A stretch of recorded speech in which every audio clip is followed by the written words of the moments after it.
Lahat ng breakup ay masakit. Ang bawat paalam ay may dalang hapdi sa puso. Ang bawat pagtalikod ay may kurot sa dibdib. Ngunit ang bawat wakas ay oportunidad din para sa isang bagong simula. Ang bawat breakup ay may dahilan.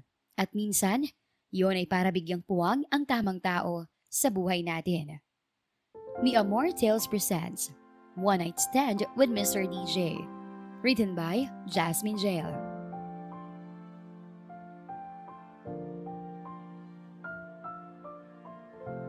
Nandiyan ka ba sa kabilang linya, Libre Girl? Tanong ni DJ K sa kanyang caller nang matahimik ito bigla at hindi na muling nagsalita. Pagkuway narinig na lang niya itong humihikbi. Si DJ K ay may programa sa Moon Radio tuwing Lunes hanggang Biyernes mula alas 9 hanggang alas 12 ng gabi na tinatawag na Love Confessions. Tumatanggap siya ng mga caller na gustong mag-confess ng love, mag-share ng love stories at magsabi ng mga love problems na sa huli ay bibigyan niya ng payo. Sa kasalukuyan ay kausap niya si Libra Girl, ang panghuling caller niya ng gabing yon dahil pasado alas 12 na. Overtime na naman siya kaya gusto sana niyang tapusin ang usapan. Kaya lang ay mukhang ayaw pa ng babae. Naikwento na rin naman ito ang lahat ng masasakit na pinagdaanan sa boyfriend nito. Yung paulit-ulit na panloloko at pagbabaliwala ng lalaki rito.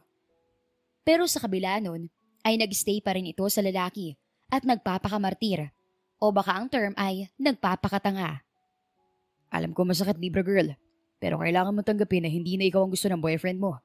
What's the point of staying beside him kung ipinaparamdam na niya sa'yo na hindi ka na mahalaga para sa kanya? Patuloy mo lang sasaktan ang iyong sarili. Maawa ka sa sarili mo, Libra Girl. Deserve mo ring maging masaya. Seryoso na siya at nanenermo ng boses.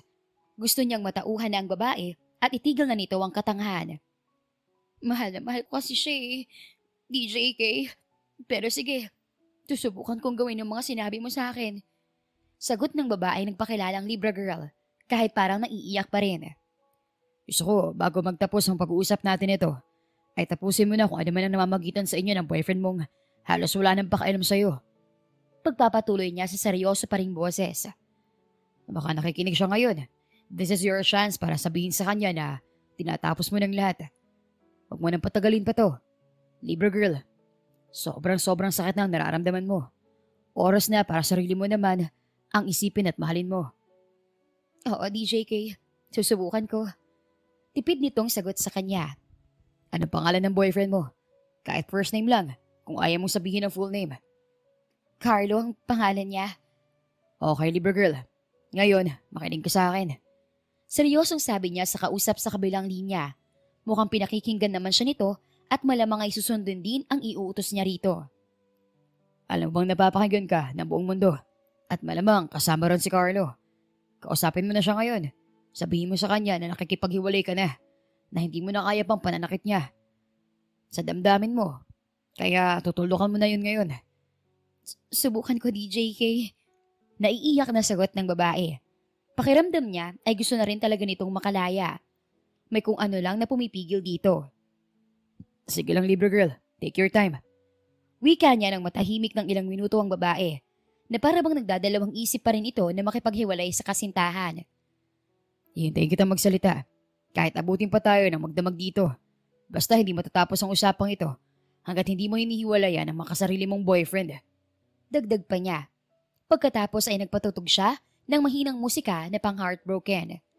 Hindi pa rin nagsalita ang babae, pero hinintay pa rin niya ito hanggang sa marinig niya na umiiyak na ito at kasunod doon ay ang pagsisimula nitong magsalita.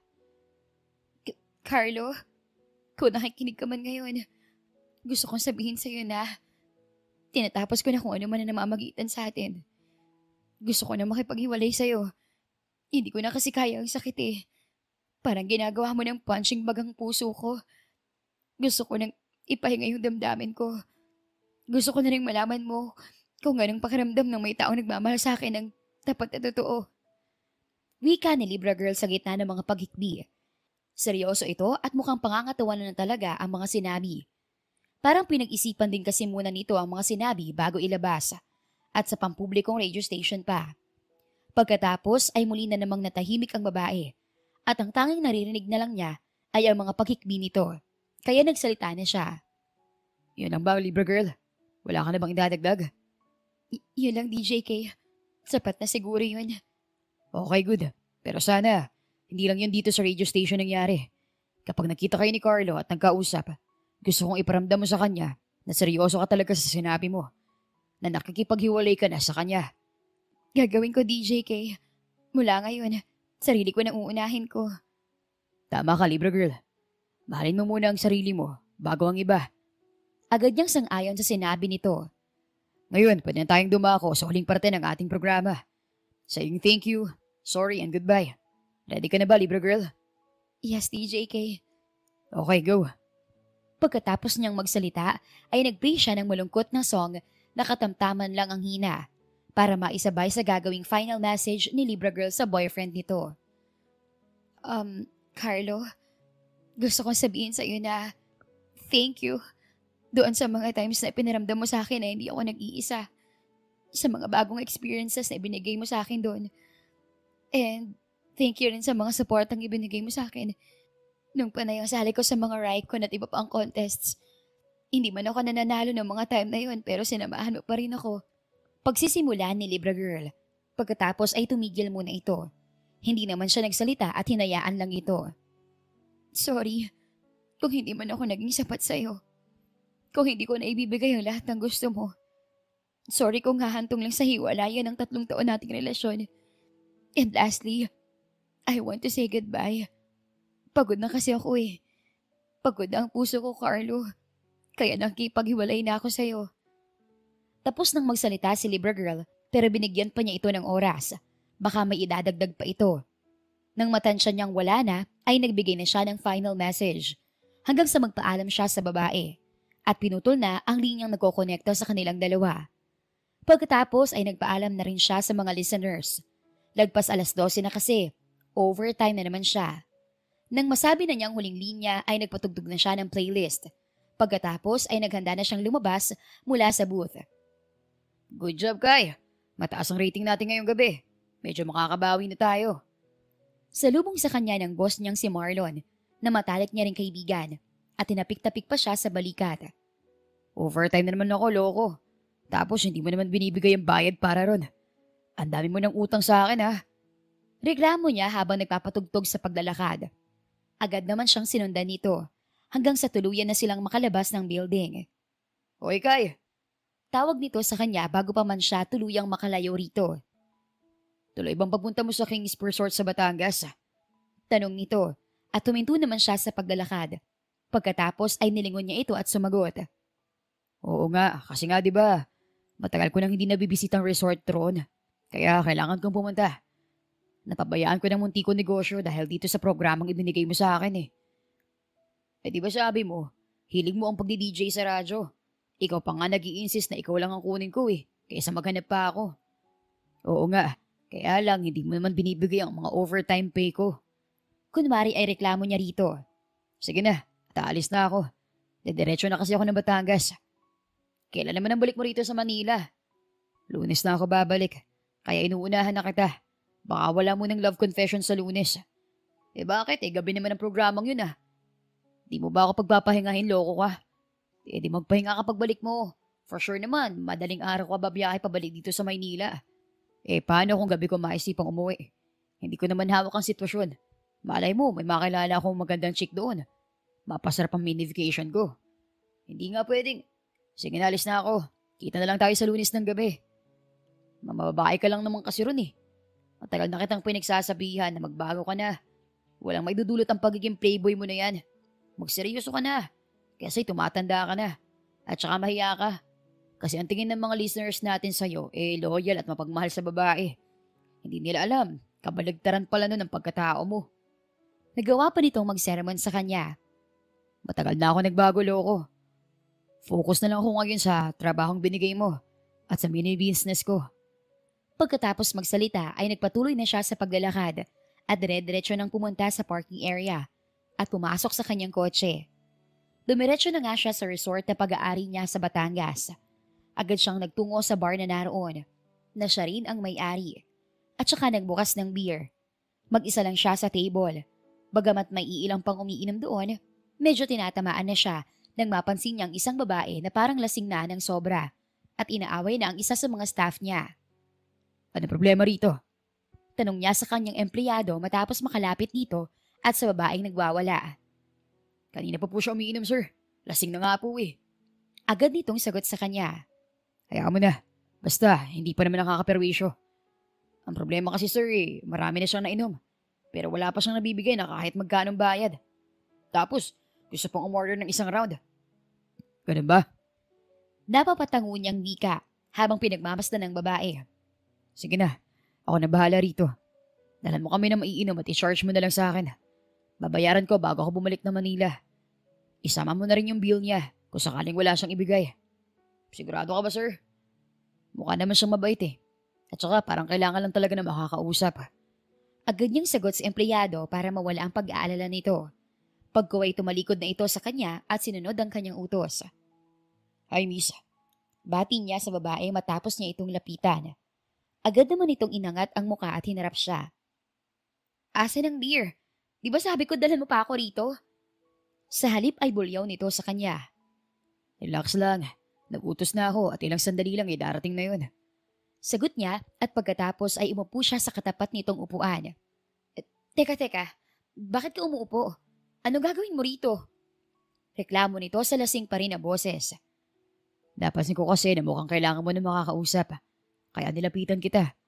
Mag-isa lang din naman ako at walang kainuman. Talaga ba? Sigurado ka bang kailangan ko na makakausap? Gusto ko nga mapag-isa at lunurin ang sarili ko sa alak. Napansin ko lang naman Pero kung ayaw mo, okay lang. Aalis na lang ako. Akamang tatayo na siya nang magsalita ulit ang babae. Sandali. Anito at pagkatapos ay muli siyang hinarap. Mapungay na ang mata nito at naniningkit na. Kaya hindi siya sigurado kung napansin nito ang kagapuhan niya, kaya siya tinawag. O sige, maupo ka. Basta siguraduhin mo na makakatulong ka sa akin. Baka mamaya, sakit lang din sa ulong bigay mo sa akin. Makakatulong ako kung hahayaan mo. Kung kailangan mo ng advice, pansamantalang makakausap at makakasama, balikat ng iiyakan. Nandito lang ako. Available para sa'yo. Ngumiti ito matapos marinig ang sinabi niya. Hindi niya alam kung natuwa ba ito o nayabangan sa kanya. Deep inside ay seryoso naman talaga siya. Willing siyang tulungan ng babae o bigyan ng advice kung hahayaan siya nito. Para saan pa't naging DJ siya na tumatanggap ng mga caller na humihingi ng payo. Ilang sandali pa ay dumating na ang isang round ng inumin na request niya. Umalis din agad ang waiter at pagkatapos ay nagsimula na siyang tumungga ng beer. Alam mo ba, ngayong araw, nakipag-break na ako sa long-time boyfriend ko. Mahal na mahal ko siya. To the point na parang hindi ko kakayanin kapag nawala siya. Pero nagawa ko makipaghiwalay sa kanya. Yun kasi ang sinasabi ng karamihan Nasasaktan na raw kasi ako at nagpapakatanga. Hindi ko raw deserve ang ganun. Hindi niya inaasahan na mag-o-open agad ito ng problema niya. At natutuwa siya dahil ibig sabihin nun ay nagtitiwala ito sa kanya. Kahit unang beses pa lang yun ang kanilang pagkikita. Totoo naman Deserve mo maging masaya. Kung sinasaktan ka na ng boyfriend mo at pinagmumukhang tanga, dapat lang nahiwalayan mo siya. Maraming lalaki riyan na responsable at napagmahal. Yung maalagaan ka at gagawin ng lahat para mapasaya ka araw-araw. Kagaya mo? Napatitig siya rito nang marinig ang sagot nito sa kanya. May lang ano ka ba? Bawi nito habang napapangiti pa. Mukhang natuwa sa nakitang reaksyon niya na nabigla ng bahagya. Seriously, bakit ba ang dali lang sa inyo na sabihin makipaghiwalay? Pagpapatuloy pa nito, pero seryoso ng tinig. Kasi nga, hindi worth it. Nagsasayang yung pagmamahal na dapat ay binibigay mo roon sa taong deserving din na matanggap yun. Sayang ang luha. Sayang yung time. Seryosong sagot niya rito at may bahid din ang paninermo ng kanyang boses. Pagkuhay na pagtanto niya na wala nga pala siya sa radio station. Face-to-face ang ginagawa niyang pagbibigay ng advice sa pagkakataong iwan. Natahimik ang babae. Matagal bago ito muling nagsalita. Mangilang beses muna itong tumungga ng beer. Hinayaan lang niya ito kahit nakikita niyang lasing na. Pagkuhay bigla na lang itong umiyak. Ang hirap kasi mahal na mahal ko yung tao. Kahit pa sabihing binabaliwalan niya ako at sinasaktan, mas pinipiling sumama sa barkada at sa ibang babae. Hindi pa rin ganun kadaling makipag-iwalay sa kanya. Naiisip ko yung pinagsamahan namin. Masaya naman kami nung umpisa eh. Nagsimula lang siyang magsawa na makuha na niya ang gusto sa akin. Itong katawan ko at buong tiwala ko. Paghihimuntok nito habang naiiyak pa rin. Naiintindihan kita. Pero kailangan mo kasing... Ano bang dapat kong gawin para malagpasan to? Para kayanin ang sobrang lungkot na nararamdaman ko ngayon. Hindi pa man siya tapos magsalita ay nagbigay na agad ito ng magkasunod na katanungan sa kanya. Ang una mong dapat gawin ay tanggapin na wala na kayo. Na hindi nag-work ang relationship ninyo. Then, simulan mo nang sanayin ang sarili mo na wala siya sa buhay mo. Ituon mo yung atensyon mo sa ibang bagay. Like what? Gaya ng paglilibang ng iyong sarili. Kung nagtatrabaho ka, mag-focus ka muna kung saan field ka nakaka-assign. Kung may business ka naman, try mo mag-expand. Spend time with your employees. Parang ganun. Paano kung tambay lang ako at pa-freelance lang? Ha? Scriptwriter kasi ako eh. At gumagana lang ang utak ko sa pagsusulat kapag okay ako. Pero pag ganitong broken, kadalasan, walang nabubuong idea sa isip ko. Pagpapaliwanag nito nang mapansin ang nagtataka niyang ekspresyon. Ganun ba? Napapatangon-tangong sagot niya. Try mo mag-travel. Mamasyal sa mga lugar na hindi mo pa napupuntahan. Nako, lalo ko lang siyang mamimiss niyan eh. What if ituon ko na lang ang aking atensyon sa ibang lalaki? Effective yun, di ba? Ginagawa nga yun ng iba eh. Alam mo ba kung bakit hindi ko ina-advise yung ganun? Kasi magdudulot lang yun ng panibagong problema. Lalabas kasi na gagamitin mo lang yung guy. Wala kayong feeling sa isa't isa. Paano kung lumalim ang relasyon ninyo at mabuntis ka? Sa kadahilan ng gusto mo lang makalimutan ng tuluyan ng ex-boyfriend mo. Ang OA naman, buntis agad. Sinasabi ko lang naman ang mga possibilities. Maaari kasing... Alam mo, gusto kita. Napatitig siya sa babae nang putulin na naman ito ang sinasabi niya at nagsalita agad. Nagtaka siya kung anong ibig nitong sabihin. I mean, magaling kang magsalita. Parang sanay ka nang magbigay ng payo sa mga katulad kong may problema sa pag-ibig. Pagpapatuloy nito. Hindi agad siya nakasagot. Nanatili siyang nakatitig dito. Lasing na nga ito pero parang nakakapagpaisip pa naman ng maayos. Pwede bang ikaw na lang ang tumulong sa akin? Sa'yo ko na lang muna itutuon ang atensyon ko hanggang sa makalimutan ko ng ex-boyfriend ko. Kung mahulog tayo sa isa't isa, then okay lang. Tingin ko naman sa'yo responsableng lalaki. At saka feeling ko, hindi ka naman magte-take advantage. Patuloy nito sa pagsasalita, dahilan para lalo siyang matigilan. Hindi niya alam kung anong sasagot dito. Willing naman siyang tulungan ito. Kaya lang ay iniisip niya paano kung tamaan siya. Hindi ka nakakasiguro sa totoo kung... Deal na yan ha. Ikaw na munang bahala sa akin habang nag-move on ako. Sa'yo ko muna ipagkakatiwala ang puso ko. Patuloy nito kahit hindi pa siya tapos magsalita. Pagkatapos ay tumungga ito ng isang bote ng beer. Hindi pwede gusto mo mangyari. Meron din ako sariling problema sa pag-ibig. Dadagdag ka lang kapag... Natigilan na lang siya at hindi na ituloy ang sasabihin nang ipatong ng babae ang ulo nito sa mesa. Mukhang hindi na nito kaya ang kalasingan at nakatulog na. Napailing na lang siya at nagpatuloy sa pagtungga ng mga natirang beer sa harapan niya. Hanggang sa maramdaman niya na parang lasing na rin siya at gusto nang matulog na lang sa mesa. Nagising lang ang kanyang diwa nang tapikin siya ng isa sa mga empleyado niya. Ihatid ka na po namin sa kwarto mo, sir. Anito, may sarili kasi siyang kwarto roon na ginagamit niya sa tuwing pupunta siya at magpapalipas ng ilang araw. Wag na. Kaya ako pa naman maglakad eh. Salamat na lang sa concern ninyo. Wika niya kasabay ng pagtayo.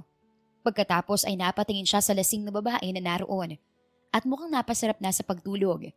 Naglalaway na rin ito nang hindi nito namamalayan. Siya na lang ang lalayan nyo. Sige po sir, pero saan naman namin siya dadalhin? Nagtatakang tanong ng kanyang empleyado. Doon sa kwarto ko. Ano po sir? Kita niya ang gulat at pagtataka sa ekspresyon ng kanyang empleyado. Wala akong gagawin sa kanya, okay? Huwag maraming isip. Agad na depensa niya sa posibleng iniisip nito. Wala naman ako sinasabi sir ah. Parang nanunuksong sabi nito. Pagkuway nagtawag ito ng isa pang kasama at inalalayan na ang babae patungo sa kanyang kwarto. Pagkatapos ay sumunod na rin siya. Sige sir, lalabas na kami. Ikaw na pong bahala sa kanya. Nanunukso pa rin sabi ng kanyang empleyado. Pagkatapos ay nagmamadali ng lumabas ang mga ito. Loko talaga mga empleyado ko to. Wika niya sa sarili habang sinasarado ang pinto. Paglingon niya sa kama ay hindi niya naiwasang mapatitig sa babae. Naka-expose ng bahagi ang dibdib nito. Kaya parang nakaramdam siya ng init ng katawan. Di man lang nila inayos ang paglapag sa kanya sa kama. Reklamo niya na sarili lang naman ang kausap. Pagkatapos ay nilapitan niya ito. Akmang tatakman niya ang dibdib nito ng kumot nang bigla itong gumalaw. Dahil doon, kaya mas lalong na-expose ang dibdib nito sa kanya at halos makita na niya ang kalahati noon. Tinatakman ko lang ang... Magpapaliwanag sana siya, pero bigla siyang hinatak ng babae palapit hanggang sa makapatong siya sa ibabaw nito. Nanatili ito nakapikit na parabang tulog pa rin, pero ang diwa ay buhay na buhay. Anong ginagawa mo? Mahinang sambit niya, pero wala siyang narinig na sagot mula rito. Napatitig na naman siya rito, sa mapupula nitong mga labi na parabang nag-aanyaya ng isang halik, hanggang sa tila ba minamagnet siya nito. At namalaya na lang niya na lumapat na ang mga labi niya sa mga labi nito. Agad naman niyang tinugunan ang halik niyang yun, at halos ayaw nang bumitaw na parabang sabik na sabik din. Parang nawala na siya sa kanyang sarili ng mga sandaling iyon at hindi na nakontrol ang init ng katawan. Nagtuloy-tuloy ang tagpong yun, hanggang sa pareho na silang walang saplot at may nangyaring kababalaghan. Nagising siya kinaumagahan dahil sa lakas ng ringtone na nagmumula sa kanyang cellphone. Nakapatong pala iyon malapit sa kanyang tenga kaya halos mabingi na siya. Dinampot niya yon at tiningnan kung sinong tumatawag. Nang makita niyang pangalang Hana, ay agad niyang inireject ang call. Pagkatapos ay binuksan niya ang text message na nagmula rin sa babae. Nasaan ka ba? Hindi mo ba talaga ako pupuntahan? Kapag hindi ka dumating ngayong araw, pupunta ako sa resort mo at manggugulo. Malamang nandyan ka, dahil wala ka namang ibang pupuntahan. Yun ang sabi sa text message nito na binasa niya ng mahina. Pagbaba niya ng cellphone sa mesa, ay napatingin siya sa babaeng nakaniig niya. Mahimbing pa rin itong natutulog kaya hinayaan na niya. Pagkatapos ay nag-ayos na siya ng sarili at nagbihis. Nagpasya siyang puntahan si Hana, nakasalukuyan niyang girlfriend dahil kahit anong pamabreak ang gawin niya, ay ayaw bumitiw sa kanya. Sobrang labo na ng relasyon nila dahil sa madalas na pag-aaway. Taga-Batangas din ng babae at malapit lang yon sa King's Resort na pag-aari niya. Buti naman at naisipan mo akong puntahan. May bahid ng pagkainis ang boses nito. Hindi ko nga alam kung bakit nakikipagkita pa ako sa'yo. Parang naaalala ko sa'yo noong isang linggo, hiwalay na tayo. At dahil lamang yun sa pagkiselos mong wala namang katuturan. Sagot niya sa medyo naiinis ding boses. Kaya nga humihingi na ako ng closure sa'yo. Ayaw mo namang ibigay. Pinapalabas mo akong masama. Iginigit mo na akong dahilan kaya hindi nag-work itong relationship natin. Wala naman akong ginagawang masama. Pagkatapos niyang sabihin yun ay napang-iwas na lang siya ng tingin dito dahil naaalala niya yung nangyari sa kanya at ng baeng lasing sa resort. Bukod doon ay wala naman talaga siyang nagawang mali na nagdudulot na madalas nilang pag-aaway ni Hana. Tamang hinala lang talaga ito at laging iniisip na may iba ba siyang babae. Lalo na kapag may caller siyang pilya at nakikipaglandian sa kanya. Ikaw naman talaga dahil babaero ka, hindi ka marunong makontento sa kung anong meron ka. Hindi totoo yan, Hana. Alam mo yan. Selosa ka lang talaga. At madalas, wala sa lugar ang pagsiselos mo. Kaya nga ibigay mo na sa akin ang closure na hinihingi ko. Ang closure na nais nito ay maghiwalay sila ng personal. Sige, fine. Ngayong araw, opisyal ko nang tinatapos ang relasyon natin. Nakikipaghiwalay na ako sa iyo, Hana. Yan! Gagawin mo rin pala, pinatagal mo pa. Ngayong break na tayo, wala na rin tayong pakialamanan sa isa't isa. Gagawin ko ano man ang gustuhin ko, Kai. At malaya ka na rin gawin kahit anong gusto mo. Kahit makipag-threesome ka pa, wala na akong pakialam. Pagkasabi niyon, ay tumayo na ito at tinalikuran siya. Naglakad na rin agad ito palayo at wala siyang ibang nagawa kundi umiling-iling habang inihahatid ito ng tanaw. Paglipas ng ilang sandali ay tumayo na rin siya at nagsimulang maglakad. Dumiretso siya sa kanyang kotse at nagpa siyang bumalik sa King's Resort para kumustahin ang babaeng iniwan niya roon sa kanyang kwarto. Samantala, nagising si Christy na iniinda ang sakit ng ulo. Napahawak pa siya roon at pilit na inaalala kung anong nangyari. Nalasing yata ako kagabi. Bulong niya sa sarili. Pagkuway nagtaka siya nang mapansin ang hindi pamilyar na kwartong kinaroroonan niya. Bumangon siya at napasigaw na lang bigla nang makita na walang saplot ang buong niyang katawan. Shucks, ano nangyari? Anong ginawa ko sa sarili ko? Sambit niya matapos mapaupo ng dahan-dahan sa kama. Pagkatapos ay pinilit niyang inalala ang mga nangyari. Nalasing ako kagabi tapos... Patuloy niya sa pagkausap sa sarili. Pagkuway natigilan siya nang tila ba may biglang nag-pop up na alaala sa kanyang isip. May lalaking lumapit sa akin at nakipag-inuman. Oh my G! Sumama ba ako sa kanya sa kwartong ito at nakipagtalik? Ano bang ginawa mo sa sarili mo, Christine? Nagbihis na siya at dali-daling lumabas mula sa kwartong iyon. Walang ibang dadaanan kundi ang bar kung saan siya nalasing. Kaya naman habang naglalakad siya, ay pinagtitinginan siya ng mga empleyado roon. Pakiramdam niya ay pinag-uusapan siya ng mga ito, kaya binilisan na lang niya ang paglalakad. Kahit paano ay nakaramdam siya ng hiya dahil sa ginawa niya na makakipag one night stand sa lalaking nakainuman niya, na hindi naman niya kilala. Nang sumunod ng mga araw ay hindi na rin niya nagawang makapag-concentrate sa kanyang pagsusulat. Dumadagdag pa kasi sa kanyang isipin ang ginawa niyang pakikipagtalik sa lalaking hindi naman niya kilala. Kaya naman nang tumawag sa kanyang kaibigan niya at humiling na magkita sila, ay hindi na siya nagdalawang isip pa. Balak niyang sabihin dito ang mga nangyari. Ngunit nang magkaharap na sila, ay naging baligtad na. Ito pala ang magkukwento sa kanya at hihingi ng payo. Sus ko naman, Roslyn. Akala ko pa naman matutulungan mo ako sa aking problema. Yun pala, ikaw ang hihingi ng payo sa akin. Nakangusong reklamo niya sa kaibigan matapos nitong maglahad ng intensyon kung bakit tinawagan siya nito. Kung ang problema mo ay tungkol sa ex-boyfriend mong si Carlo, sinabi ko naman sa'yo na kalimutan mo na siya at mag-move on ka na. Hindi siya deserving para sa'yo. Katwiran nito sa kanya. Bukod kay Carlo, meron pang isang bagay na bumabagabag sa akin. Pero wag na nating pag-usapan yun. Mag-focus muna tayo sa problema mo. Hindi talaga ako. Nagkamali ni ko ang tinawagan ko eh. Alam kong pakikinggan mo ako, Christine, at mabibigyan mo ako ng seryosong payo. So, ano bang problema mo? Buntis kasi ako, bes. At si Sherwin ang ama. Ano? Gulat na saad niya. Si Sherwin? Yung jowa mo na may asawa na pala? Oo, siya nga. Ba't nagpabuntis ka sa kanya? Alam mo namang may asawa ng lalaking yun eh. Mula na rin daw sila ng asawa niya. Maghihiwalay na raw. Gawa ng hindi magkaanak. Ay nako, Roslyn. Nakapakakomplikado naman ang sitwasyong pinasok mo. Mahirap yan. Hindi ako basta-basta magsasalita tungkol dyan. Bumuntong hininga muna si Roslyn bago nagsalita. Anong gagawin ko? Ang mabuti pa, tumawag ka na lang sa Moon Radio at humingi ng payo kay DJK. Baka sakaling matutulungan ka niya. DJK? Oo, bes. Lagi ako nakikinig sa kanya tuwing 9:00 ng gabi. Magaling siya sa pagbibigay ng payo. At mukhang nakakatulong naman siya sa karamihan. Sa totoo nga tumawag na rin ako sa kanya at humingi ng payo tungkol sa problema ko kay Carlo. Paglalahad niya rito. Pagkatapos ay bigla na lang siyang natigilan matapos maalala ang nangyari nang malasing siya sa resort at nagising kinaumagahan na wala ng saplot. Iniisip niya kasing tumawag ulit kay DJK at humingi ng payo tungkol doon. Hindi mo ba talaga ako matutulungan? Narinig niyang tanong ng kaibigang si Roslyn. Mahirap kasi, kaibigan kita. Siyempre gusto ko maging masaya ka. Kaya lang, ayoko naman maging isa kang kabit. At ayoko rin makasira ka ng relasyon ng iba. Napapailing na wika niya. Masyadong komplikadong sitwasyon mo, bes. Kaya mahirap magbitiw ng salita. Bahala ka nga. Nakangusong sagot nito na tila ba nagtatampo. Sige, susubukan ko na lang tumawag dyan sa sinasabi mong DJK.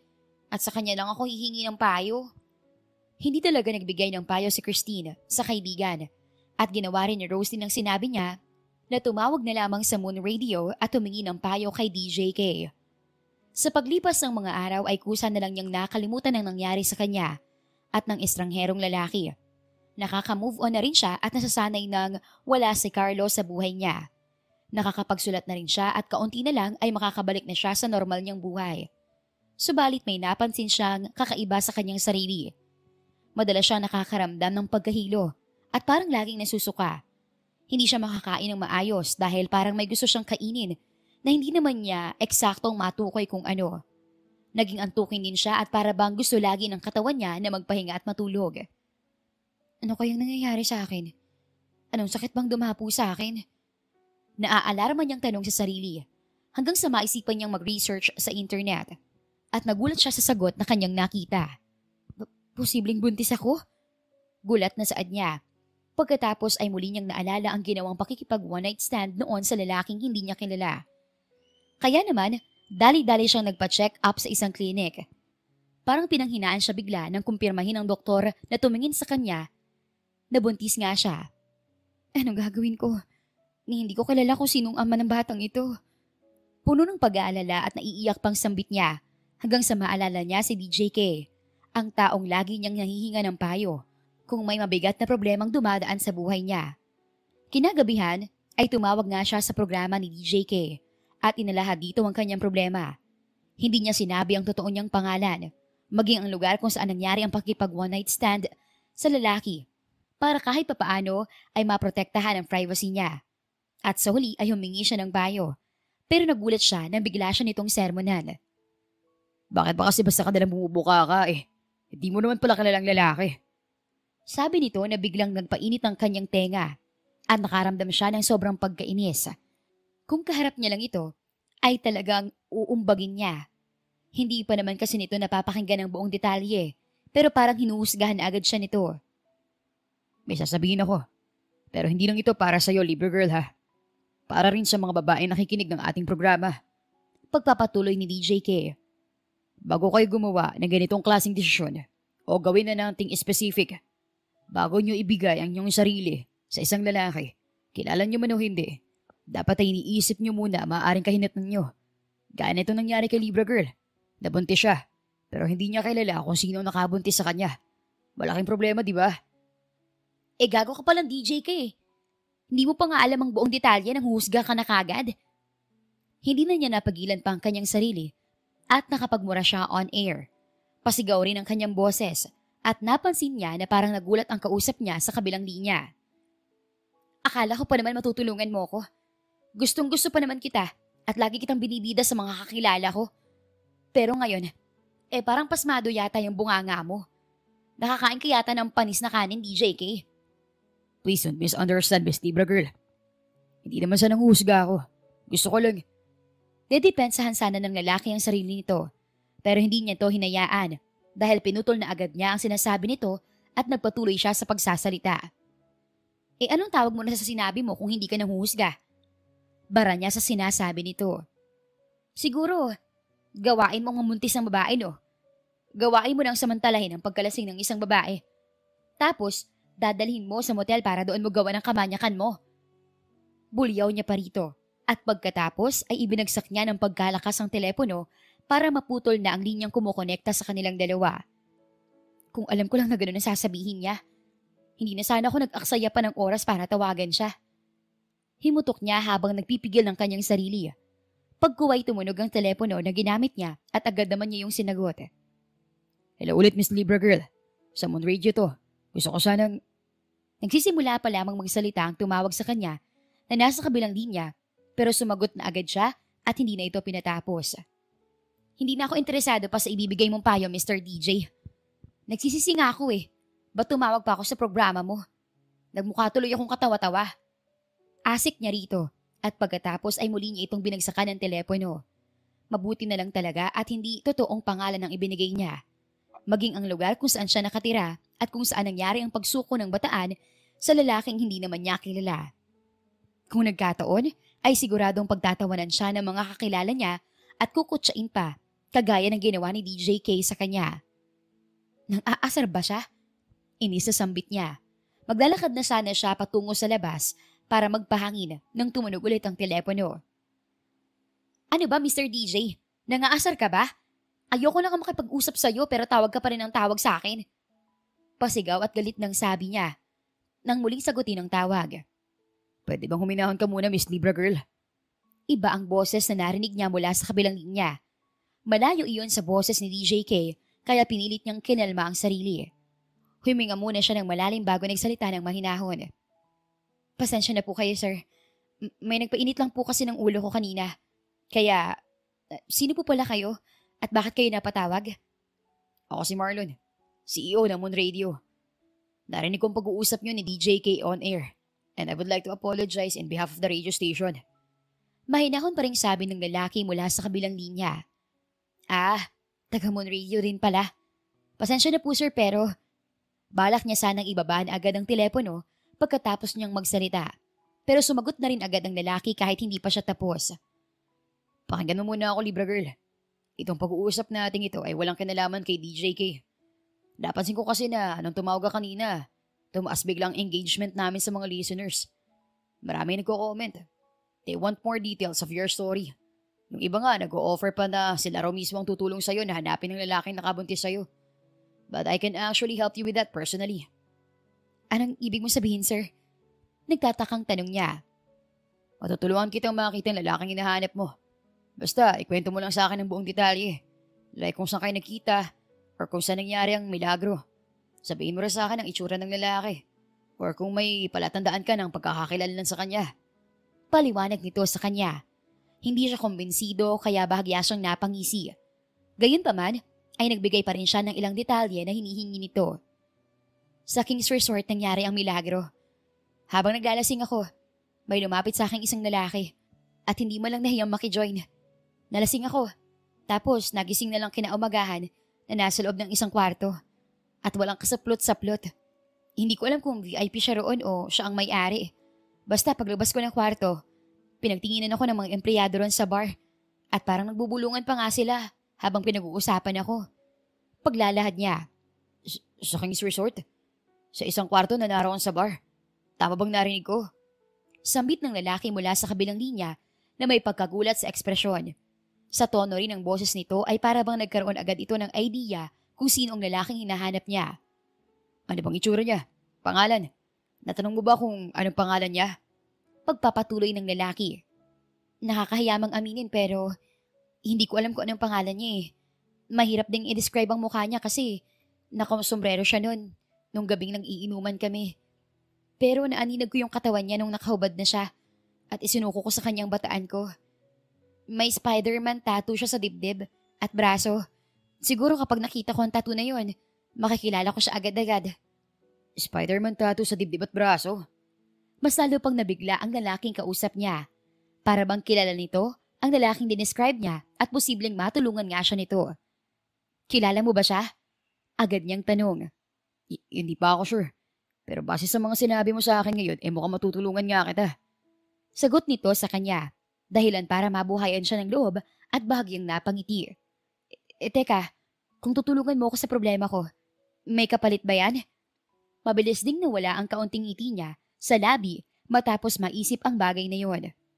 Meron, pero napakadali lang naman. At ano naman po yun, Mr. CEO? Gusto ko sanang ituloy mo ang istorya ng buhay mo sa Moon Radio. Sa programa ni DJK. Marami nag-aabang sa istorya mo kaya bala ko sana sa loob ng isang linggo. Maglalaan kami ng oras para sa'yo. Regular tayo magbibigay ng update sa mga listeners tungkol sa paghanap mo sa lalaking nakabuntis sa'yo. In short, gagamitin niyo ako para kumita ang radio station ninyo? Para tumaas ang engagement ninyo sa mga listeners at ratings na rin? May pang-angal na sambit niya. Willing naman ako magbayad if ever. Okay, hindi naman masama at hindi ko naman sasabihin ang tunay kong pangalan, di ba? Ang problema ay ang DJK ninyo. Masyado siyang judgmental at para bang mas kinakampihan pa niya ang lalaking mga pagsamantala. Para bang kabilang siya sa mga lalaking ganun? May pagkainas na wika niya. Di awayin mo siya. Kung sa tingin mo mali siya at tama ka, ipaglaban mo side mo. Bibigyan kita ng permiso, Libra Girl. Dahil yan ang maglalagay ng flavor sa programa. Ang bangayan yun ni DJK. Napangisi siya ng bahagya dahil sa narinig niyang iyon mula sa CEO ng Moon Radio. Talaga? Okay lang na sagutin ko siya't awayin at pahiyain sa sarili niyang programa? Yes, Libra Girl. In fact, 90% of listeners were rooting for you. Naghihintay sila sa round 2 ng clash niyo ni DJK. Hindi muna siya nagsalita at nag-isip kung tatanggapin ba niya ang alok nito o hindi. Deal na ba, Libra Girl? Pagkuway tanong nito sa kanya. Matutulungan mo akong mahanap ang lalaking nakabuntis sa akin. Tapos, makakabawi pa ako sa mga sinabi ni DJK na hindi magaganda laban sa akin. So yes, payag ako. Pero 1 week lang ha. No problem, Libra girl. And I promise you, na sa loob ng 1 week, kilala mo na rin ang lalaking nakabuntis sa'yo. Confident na sagot nito sa kanya. Mag-meet na lang tayo ng personal para sa formal na kasunduan. At para mapapirma rin kita ng kontrata. And by the way, ang usapang ito ay sa pagitan lang natin ha. Walang kinalaman si DJ K rito. Kaya wag mo sanang mabanggit sa kanya tungkol dito. Paalala nito na agad naman niyang sinang-ayunan. Nakipag-meet nga siya sa CEO ng Moon Radio at pumayag sa gusto nito. Pumirma siya ng kontrata dahil sa pangako nitong babayaran siya kapag lumagpas sa expectations ng ratings ng programa. Natampok siya at kapag umabot ng 1,000,000 views sa YouTube channel nito. Pauwi na sana siya nang makasalubong niya ang isang lalaking parang pamilyar sa kanya. Nakumpirma lang niya kung sino ito nang may dumaang babae sa tapat nila at nagpaalam dito. Goodbye DJ K, ingat sa pag-uwi. Parang naglalandi pang sabi ng babae. Pagkatapos ay dumiretso na ito sa paglalakad. Ikaw pala si DJ K. Kaya pala pamilyar ang mukha mo. Pasensya na pero ngayon lang kasi kita na-meet sa personal. Anya, habang pinapasadahan ito ng mula ulo hanggang paang tingin. Ako nga si DJ K. At ikaw, sino ka? Gusto niyang magpakilala rito at atat din siyang awayin ito ng personal. Pero naalala niya ang napagkasunduan nila ni Marlon.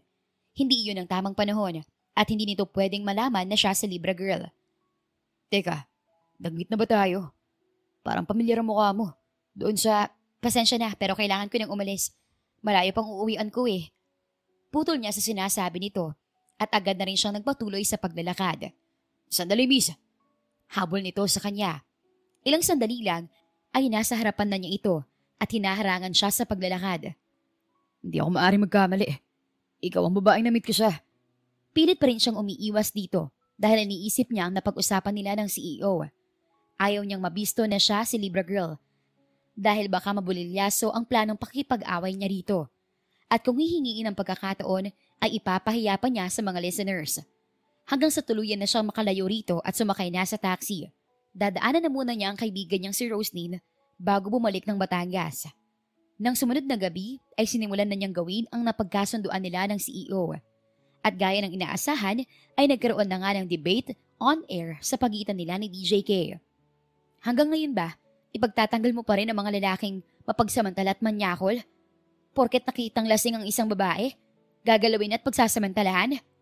Inis na sabi niya kay DJ K, nakausap niya sa kabilang linya ng telepono at napapakinggan din sila sa buong bansa sa programa nito. Ganyan naman kasi kayong mga babae. Kapag may nangyari sa inyong hindi maganda, isinisisi niyo lagi sa mga lalaki. Palagi na lang kaming lumalabas na mali. Samantalang kayo mga babae ay palagi na lang tama. Payo ko lang sa mga babae na nakikinig ngayon. Kasama ka na, Libra Girl. Kapag maglalasing kayo, sana naman magtira kayo ng pang-uwi nyo. Hindi yung kung saan kayo inaabot ng antok ay doon na lang kayo matutulog. Tapos kapag may nagmagandang loob na lalaki at... Nagmagandang loob? Putol niya sa sinasabi ni DJ K. Lasing ang babae, tapos dadalhin sa isang kwarto para doon pagsamantalahan. Nagmamagandang loob ang tawag doon, DJ K? Alam mo, hanggang ngayon, hindi ko pa rin maintindihan kung bakit patuloy mo pa rin pinaninindigan ang argumento mong yan. Ako rin, Libra Girl. Hindi ko rin maintindihan kung bakit ini-entertain pa rin kita hanggang ngayon. Ayaw mo nang tumanggap ng payo mula sa akin. Ang gusto mo lang naman ay makipag-away at makipag-debate sa akin. Kung hindi nga lang talaga dahil sa utos ng CEO, nako, hindi talaga kita papansinin. Sagot ni DJ K. Ramdam niya sa boses nito na naiinis na ito, kaya masasabi niya na nakukuha na niya ang goal nila ng CEO.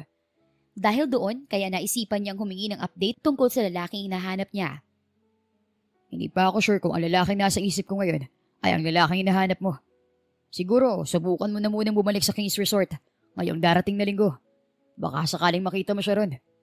Payo nito sa kanya na agad naman siyang sinang-ayunan. Bakit nga ba hindi ko agad naisipang bumalik sa resort na yun? Sambit niya sa sarili at pagkatapos ay napabuntong hininga na lang siya. Webes pa lang, kaya meron pa siyang 2 gabi para makipagbangayan kay DJ K. At sa 2 episode na yun ay mas marami nang nagalit ng mga listeners sa DJ. Dahil sa patuloy na pagtatanggol niya sa mga lalaking sinasabi niyang mapagsamantala. May mga nagsabi pa nga na baka ito ang lalaking nakabuntis sa kanya, kaya todo depensa ito. Sa madaling sabi, ay parang nasisira na ang reputasyon ng DJ. Pero nakakapagtakang hinahayaan lang iyon ng CEO ng radio station. Pagsapit ng linggo ay pumunta nga siya sa King's Resort at nagbaka sakali na makita niyang muli roon ang lalaking naka one night stand niya na sana ay nakahubad para makita niya ang spider tattoo nito sa dibdib at braso. Pumunta muna siya sa bar kung saan niya ito namit at tumambay roon. Inabot na siya ng halos 1 oras doon pero wala pa ring resulta sa kanyang paghihintay. Bukod sa mga empleyado roon na nagbubulungan na parabang siya ang pinag-uusapan. Kaya naman naisipan na niyang lumabas at magsimulang maglakad-lakad. Hanggang sa makarating siya sa tabing dagat at pinagmasdan ang nakamamanghang alon ng tubig. Lumalaki ka na riyan sa loob, baby. Mabilis na lumilipas ang panahon. Hindi magtatagal. Masisilayan mo ng mundo. Pero hindi ko pa rin nakakita ang tatay mo. Wika niya habang hinahaplos-saplos ang lumalaki na niyang tiyan. Pagkatapos ay nagpakawala siya ng malalim na buntong hininga. Pagkuway na patulala na lang siya nang mapansin ng isang lalaki na biglang umahon mula sa dagat. Napako ang tingin niya rito at hindi siya kumukurap habang naglalakad ito papalapit sa kanya. Ikaw yung babae nakita ko sa radio station. Gusto kong makita at makausap. Salamat na nagtagpo rin ng landas natin. At dito pa sa King's Resort. Malapad ang ngiting sabi ng lalaki. Kita sa ekspresyon nito ang sobrang excitement matapos nitong tumigil sa harap niya mismo at tinitigan siya. Samantalang siya ay napapatulala pa rin at halos hindi na makagalaw sa kanyang kinatatayuan. Titig na titig siya sa lalaking kaharap na tanging boxer shorts lang ang bumabalot sa katawan. Ang mga butil ng tubig na umaagos sa matipuno nitong katawan galing sa basang-basa nitong buhok ay nagpapadagdag sa kakisigan nito at hindi niya maitatangging nakakaakit itong tingnan. Pero hindi yun ang talagang kumuha ng atensyon niya, kundi ang mga tattoo nito sa dibdib at braso na naging dahilan para mag-flashback sa isip niya ang mga nangyari noong gabing nalasing siya sa resort na yon at naisuko ang kanyang bataan sa lalaking hindi niya inakalang si DJK pala. DJK? Anong ginagawa mo rito? Kagulat pa nitong tanong niya. Actually, ako may-ari nitong King's Resort. Passion ko talagang pagdi-DJ, kaya hindi ko maiwanan ng Moon Radio. At isa pa, matalik kong kaibigan ng CEO nun, si Marlon. Paglalahad nito. Kaya ang totoo kong pangalan. Pwede mo rin akong tawagin ganun. Matalik mong kaibigan ng CEO ng Moon Radio? Mas lalo pa siyang nagulat dahil sa nalamang iyon. Naisip niya na baka sa simula pa lang ay alam na ng CEO kung sino ang lalaking hinahanap niya. At iyon ay si DJK na nasa harapan na niya ngayon. Oo, matalik ko siyang kaibigan. Agad nitong sagot. Sandali lang dito ko lang at may kukunin lang ako. Pagkasabi dali-dali itong tumakbo patungo sa loob ng bar. Pero mabilis nitong nakabalik. At ang nasa harap na niya ulit ito ay may ipinakita ito sa kanya. Ikaw ba ang may-ari nitong necklace na may nakaukit na pangalang Christine? Tanong nito sa kanya. Siya naman ay nanlalaki na lamang ang mga mata habang tinititigan ng kwintas na inaabot sa kanya ng lalaki. Bakit nasa iyo ang kwintas ko? Matagal ko nang hinahanap. Natigilan na lang siya at hindi na ituloy ang sinasabi nang may biglang naisip. So, ikaw nga ang may-ari nito. Ikaw si Christine. Tanong ulit nito bilang pagkukumpirma. Nakuha ko to sa kwarto. Naiwan mo yata. Ikaw ang... Akong lalaking nakasipin mo nung gabing nalasing ka rito sa King's Resort, Christine. Matagal na kitang hinahanap. Gusto kong panagutan ng ginawa ko. Pero hindi na kita nakita pa. Noong umaga, pagkatapos ng mangyari sa atin, umalis lang ako saglit. Pagbalik ko, wala ka na. Tapos nung nagkita tayo sa radio station, todo iwas ka naman sa akin. Hindi na kita nahabol nun. Kasi pinigilan ako ng lokong si Marlon. Hindi siya makapagsalita at ang tanging nagawa na lang niya ay haplusin ang kanyang tiyan. Ang sanggol na nasa loob niyon ay parabang na-excite din bigla nang makaharap ang ama nito dahil nakadama siya ng mahinang paghilab doon. Nagbunga bang nangyari sa atin? Tanong nito sa kanya sa halos hindi maipaliwanag na ekspresyon nang mapansin nito ang maliit na umbok sa kanyang tiyan. Pinaghalong excitement at kaba ang nakikita niya sa mga mata nito. Sinubukan pa nitong lumapit at hawakan ang kanyang tiyan pero naitulak niya ito at bahagya rin siyang lumayo. Huwag mo kong hawakan. And please, lumayo ka sa akin. Bulyaw niya rito. Nagulat naman ito at natigilan dahil sa inasal niya. Kung inaakala mo, na basta ko nalang makakalimutan ng pananamantalang ginawa mo, nakakamali ka, Mr. DJ. Malaking kasalanan mo sa akin. Balak mo pang magtago at takasan ang responsibilidad mo sa magiging anak mo. Maniwala ka, Christine. Hinanap kita.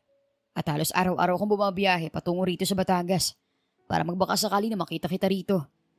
Araw-araw kong inuusig ng konsensya ko dahil sa ginawa kong yun. Dumagdag pa si Libre Girl na ayaw kong tigilan. Gabi-gabi niyang pinapamukha sa akin na nagawa kong kasalanan. Si Libra Girl? Oo, yung gabi-gabing tumatawag sa programa ko sa Moon Radio na ayaw namang tumanggap ng paya ko. Ang gusto lang yata ay awayin ako at ipahiya sa milyon-milyong tagapakinig ng programa. Pareho rin kayo ng problema. Hindi na nito na ituloy ang sinasabi ng matigilan bigla na para bang may bigla itong napagtanto. Huwag mo sabihin ikaw si Libra Girl. At matagal mo nang alam ang...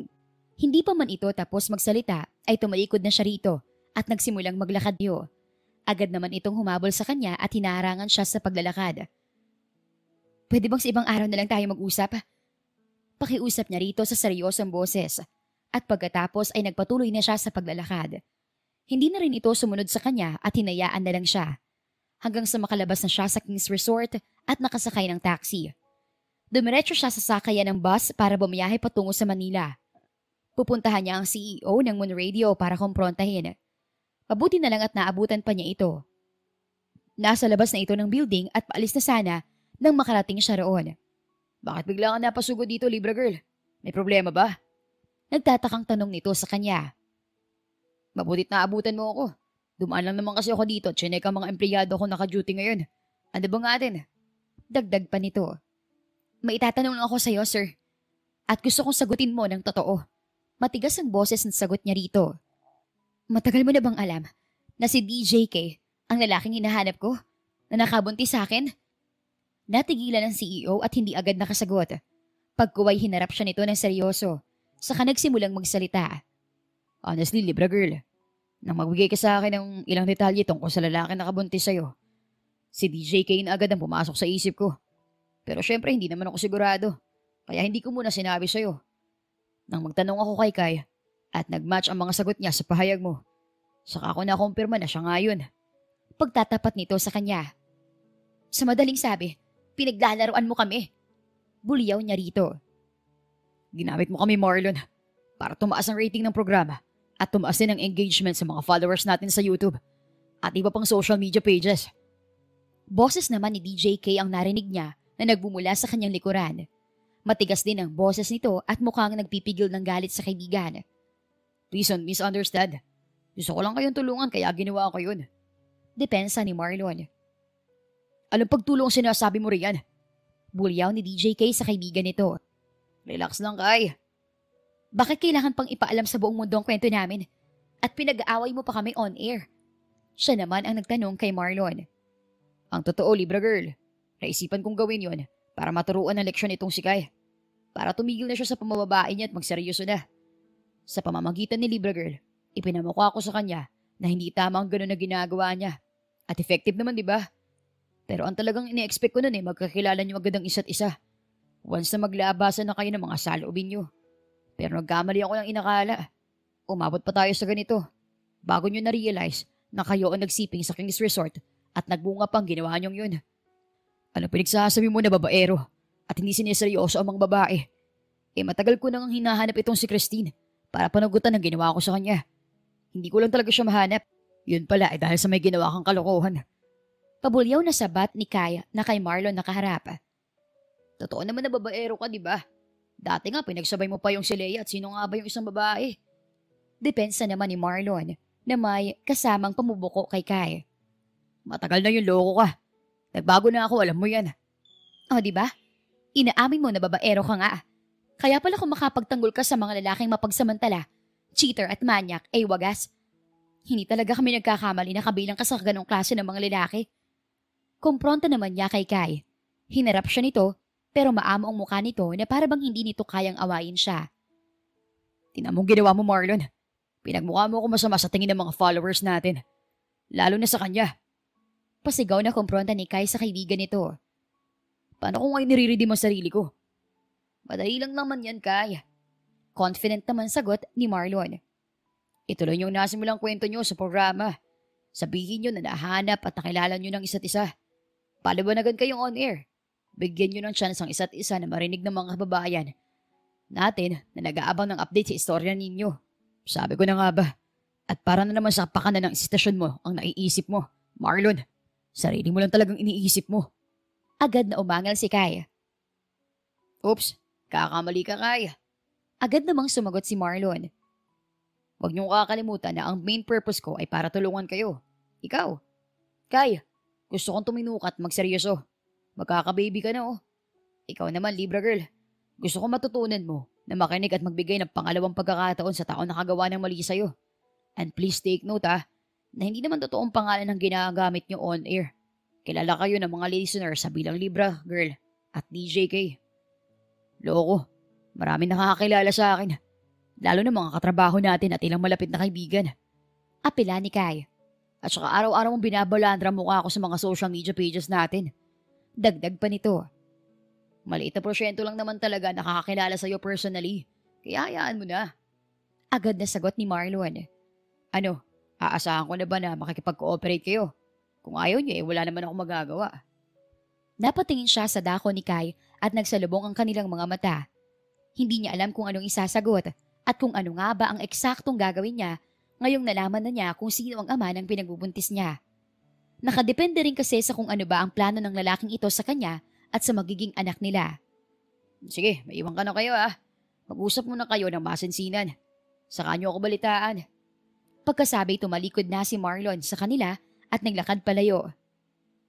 Ikaw, ano bang plano mo? Tanong niya kay Kai pagkatapos ng ilang minutong katahimikan. Kaya na sinabi ko sa iyo kanina, pananagutan kita, Christine. Wala akong planong magtago o takasan ng responsibilidad ko sa iyo. Handa rin kitang pakasalan, kahit kailan at kahit saan mo gusto. Ramdam niya ang pagiging seryoso nito. Kaya kahit papaano ay kinilig siya at bahagya pang namula ang kanyang pisngi. Kahit papaano ay nakahinga siya ng maluwag. Isang pagsubok na matagal na niyang pinoproblema ang sa tingin niya ay masasolve na sa mga susunod na araw. Medyo panatag na siya ngayon dahil maisisilang niya rin ang kanyang anak na may tatay. At malaki rin ang chance na makasama nila ito. Sa kabilang banda naman ay parang nagigilty siya dahil sa ginawa niyang pang-aaway rito habang on-air sila sa radyo. Nagmukha itong masama sa tingin ng mga listeners, lalo na sa mga babaeng katulad niya. Kaya naiisip niyang pumayag sa sinabi ni Marlon para matulungan itong malinis ang pangalan at maibalik ang tiwala ng mga tao rito. Payag na ako na ituloy ang istorya namin ni Kai sa radyo. Gaya ng sabi mo, Mr. CEO. Seryosong sabi niya nang muli silang magharap-harap. Very good. Malapad ang ngiting sagot ni Marlon. Pagkatapos ay bumaling naman ito ng tingin kay DJ Kai. How about you, Kai? Pasalamat ka, matalik kitang kaibigan. Kung hindi, naku, talagang... Hindi na tinapos ni Kai ang sinasabi nito. Kahit parang nagtatampo ito sa kaibigan, ay pumapayag din naman ito. Kaya lalo pang lumapad ang ngiti ni Marlon. Pasensya ka na kayong dalawa kung ginawa ko to. Bumaba rin talaga kasing rating ng programa. Pero nung magbahagi ng problema itong si Libra Girl, biglang tumaas ang engagement natin sa mga listeners na nagresulta sa biglaang pagtaas ng rating. Seryosong pagpapaliwanag ni Marlon. Sabi ko na nga ba nasa planong lahat. Ginamit mo kaming. Pero maniwala kayo, nakasama talaga sa dahilan ko ang tulungan kayo. The moment pa lang na nadiskubre ko ang tungkol sa inyong dalawa. Agad na pahabol ni Marlon. Kahit pa hindi pa man tapos si Kai sa pagreklamo nito. Sige na. Gawin na natin. Para makapag-propose na kagad ako kay Christine. At mapakasalan ko na siya.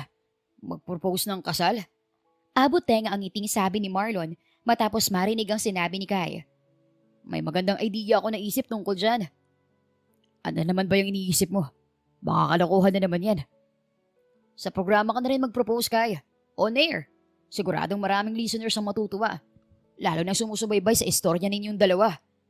Hindi pa rin nawawala ang malapad ng ngiti sa mukha ni Marlon habang nagsasalita ito. Si Kai naman ay napangiti ng bahagya na parabang nagustuhan ang suwestyon na iyon ni Marlon. Pagkatapos ay sa kanya naman ito bumaling ng tingin na parabang tinatanong siya kung anong masasabi niya. Gusto kong idea. Siguradong maraming ang matutuwa at kikiligin. Kaya lang, hindi na magiging surprise para sa akin ang gagawin mong pagpapropose. Kasi alam ko na, ngayon pa lang, magiging scripted na. Kasi, syempre, magkukunwari ako na maso-surprise at sobrang saya para sa mga loyalists na sumusubaybay ng programa. Bahagya pa siyang nakanguso habang nagsasalita, dahilan para matigilan ang dalawang lalaki. Nagkatinginan pa ang mga ito na para bang biglang natauhan matapos mapagtanto ang tungkol sa mga sinabi niya. Tamang, Pero okay lang sa akin. Agad niyang pahabol at pinutol na ang sinasabi ni Marlon. Kung ikakasaya naman ng mga listeners, then walang problema. Dagdag pa niya. maraming salamat, Libra Girl, kung ganun. Malapad ang ngiting sagot ng CEO. Babawi na lang ako pagkatapos, Christine. At syempre, kapag na-excel na tayo. Sabi naman ni Kai na puno ng lambing ang boses. Ngumiti siya bilang tugon sa sinabi nito. Noong hindi pa niya nakikilala ang ama ng batang dinadala niya, ay halos araw-araw kung murahin niya ito sa kanyang isip. Pero ngayong nasa tabi na niya ito, ay parang nawala na ang galit at pangamba niya. Napalitan na yun ng kilig at pag-asang magiging maayos na ang lahat. Nakikita niya kasi na seryoso naman si Kai at gagampanan talaga nito ang responsibilidad sa kanya at sa magiging anak nila. Ginawa nila ang napagkasunduan. Itinuloy nila ang istorya ng kanilang buhay sa programa ni DJK sa Moon Radio. Ikinuwento niya sa mga listeners na natagpuan at nakilala na niya ang lalaking nahanap niya at si DJK yun. Kinumpirma naman agad iyon ni Kai. Pagkatapos ay nagpaliwanag ito na matagal na rin siya nitong hinahanap. Medyo mapaglaro lang ang tadhana dahil nagbabangyan na pala sila sa radyo pero hindi nila alam na ang isa't isa pala ang kanilang hinahanap. Pagkatapos ng confession nila, diretso na nag-propose si Kai ng kasal sa kanya. Na agad naman niyang sinagot ng oo. At gaya ng kanilang inaasahan, marami nga sa mga listeners ang natuwa at kinilig sa kakaibang twist na iyon sa kanilang buhay. Hindi niya akalain na ang mga ganong love stories na isinusulat niya lang noon ay nangyayari rin pala sa totoong buhay at sa kanya pa mismo. Lumipas ang mga araw, linggo, buwan hanggang umabot ng 3 taon. Ay napatunayan nga ni Kai na seryoso ito at responsableng asawa at ama sa anak nila. Hindi siya nito pinabayaan, lalo na ang anak nilang babae, na pinangalanan nilang Chrissy. Mas lalo rin ito naging seryoso at malambing sa kanya, na para bang bago lamang silang magkasintahan, nang bigyan niya ito ng isang magandang balita. Hindi mo talaga kayang hulaan kung anong magandang balita na sasabihin ko sa'yo? Napapangiti pang tanong niya nang makatatlong hula na si Kai pero hindi pa rin ito tumatama. Sige, try ulit. Kapag nagkamali pa, talagang susuko na ako. Sige, anong hula mo? Natanggap ka ba sa publishing company? Mali. Natatawa pang sabi niya. Sige, suko na ako. May pagkadismayang wika nito. Sabihin mo na agad ang good news na yan bago pa ako mabaliw rito kakaisip kong ano. Okay. Malapad ang ngiti na sabi niya. Confirm na. Naboy ang susunod nating baby. Talaga? Bigla pang napatayo si Kai matapos marinig ang sinabi niya. Bigla itong nabuhayan at nang kumpirmahin niya ay napatalon-talon pa ito. Papangalanan natin siyang Kyrie. Dahil sigurado magiging kamukha ako yan kapag lumabas. Ako ba naman ang paglihian mo? Hindi natatapos ang gabi na hindi mo ako kinakagat. Kung hindi sa braso, sa dibdib naman. Naiinis kasi ako sa mga spider tattoo mo na yan eh. Kapag nakikita ko yan, naaalala ko yung first time natin sa King's Resort. Sa sobrang kalasingan ko yan ang halos ang naaalala ko nung gabing yun. Sagot niya rito at pagkatapos ay inirapan niya ito. Pero sabi mo, that was the most unforgettable moment of your life. Magpahanggang ngayon. Bara nito sa pag-i-emote niya. Oo nga, kaya nga lalo ko naiinis Kasi hindi na yun maulit mula nung ikasal tayo. Pabulyaw na sabi niya rito. Ganun lang talaga silang maglambingan. Na lagi namang nauuwi sa mainit na tagpo. Pero nagagawa lang naman nila ang ganun kapag tulog si Baby Chrissy. O kaya ay kinukuha ito ng mga lolo't lola at nakakabuelo sila sa kanilang bahay. Sa madaling sabi ay maayos at puno ng sigla ang pagkasama nila ni Kai. Halos walang pagkukulang kasi napupunan agad ng bawat isa sa kanila. Kumbaga, mula nung naging mag-asawa sila ay naging iisa na sila. The end. Kung nagustuhan niyo ang aming istorya, huwag kalimutang mag-like at subscribe. Salamat sa pakikinig. Mag-iingat po tayong palagi at naway lagi tayong pagpalain. Hanggang sa susunod!